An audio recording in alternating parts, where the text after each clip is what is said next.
बोल गणेश भगवान की जय हो। बोल गैरस माता की जय हो। बोल विष्णु भगवान की जय हो। बोल लक्ष्मी माता की जय हो। सभी बहनों को राम राम। आज मैं आपको वामन परिवर्तनी एकादशी व्रत कथा भाद्रपद माह के शुक्ल पक्ष की एकादशी व्रत कथा सुनाना चाहती हूँ। भाद्रपद माह के शुक्ल पक्ष की एकादशी व्रत कथा। बोल गैरस माता की जय हो।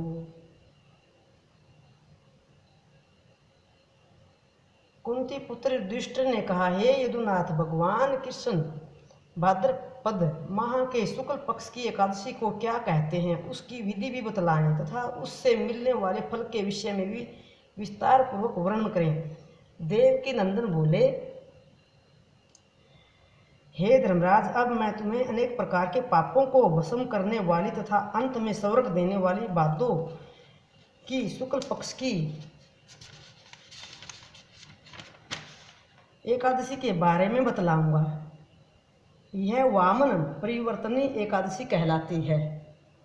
अब मैं तुम्हें देवलोक प्रदान करने वाली वामन एकादशी के बारे में विस्तार पूर्वक बतलाता हूँ। आप दत्तचित्त हो इसका श्रवण करें। इसके उपवास से वाजपेयी यज्ञ से मिलने वाले फल से भी अधिक पुण्य मिलता है।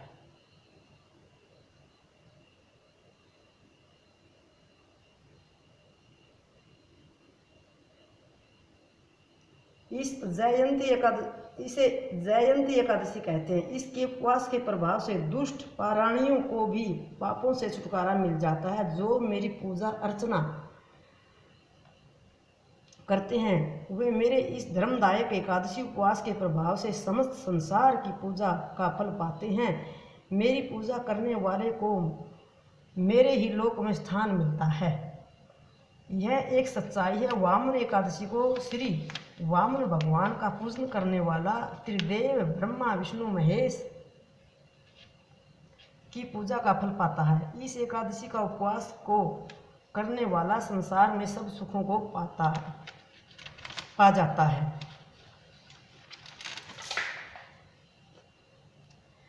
इस एकादशी उपवास को करने वाला संसार में सब सुखों को पा जाता है। इस एकादशी को श्री विष्णु भगवान करवट लेते हैं, अतः यह परिवर्तनी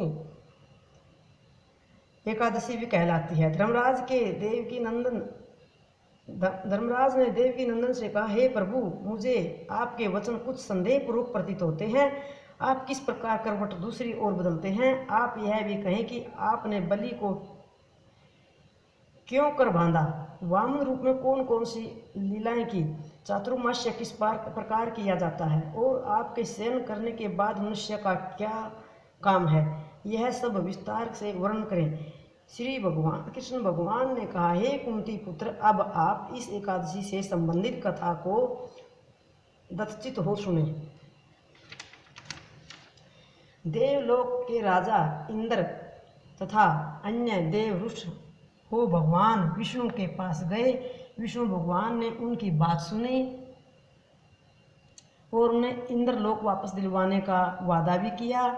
तब श्री विष्णु वामन रूप धारण कर इंद्रलोक में गए और अपने बुद्धि कौशल से इंद्र को उसका देवलोक वापस दिलवा दिया। यह सुनकर महाराज युधिष्ठिर ने कहा, हे मधुसूदन, आपने किस प्रकार वामन रूप धारण कर इंद्रलोक जीता, यह सब मुझे विस्तार पूर्वक बतलाएं। तब भगवान श्री कृष्ण बोले, मैं वामन रूप धारण कर बलि की राजसभा में गया और केवल 3 पग भूमि का दान मांगा तो बलि ने मुझे वामन बोना जानकर अनुमति दे दी। तदुपरांत मैंने अपने आकार में वृद्धि की। मैंने प्रथम पग में संपूर्ण भूलोक नाप लिया। मेरी जंघा ने भुवन लोक लिया। कमर तो पूरे स्वर्गलोक में समा गई। पेट से सारा महालोक ले लिया।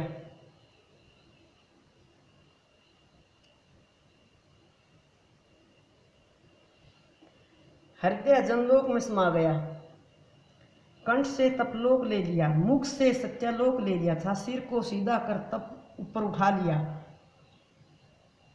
यह दृश्य देख सूर्य, चंद्रमा, नक्षत्र, इंद्र तथा सब अन्य सब देवों ने मेरी प्रार्थना करना शुरू कर दिया। अब राजा बलि से तीसरा पग रखने के लिए स्थान मांगा। इस पर महाराज बलि ने मस्तक झुका लिया, तो मैंने अपना तीसरा पग उनके सिर पर रख दिया। तत्पश्चात महाराज बलि देवलोक छोड़कर पाताल लोक चले गए। मैंने भी उनके भक्ति भाव और विनीत स्वभाव से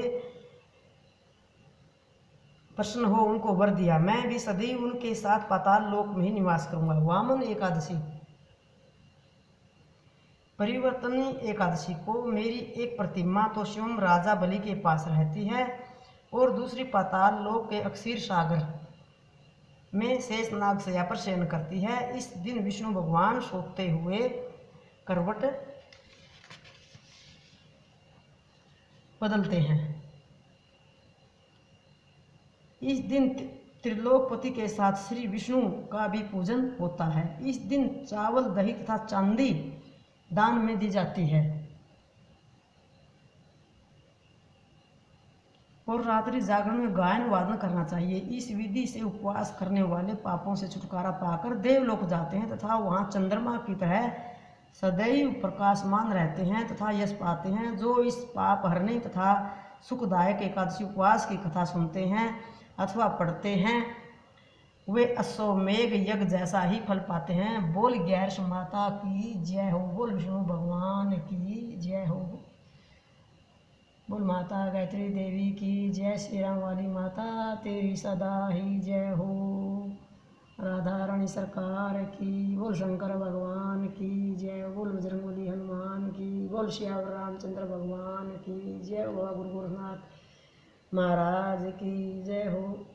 खाटू श्याम नरेश की हारे के सहारे के तीन बाणधारी की जय हो। शालिग्राम भगवान की जय हो। 33 करोड़ देवी देवताओं की। बोल गैस माता की जय।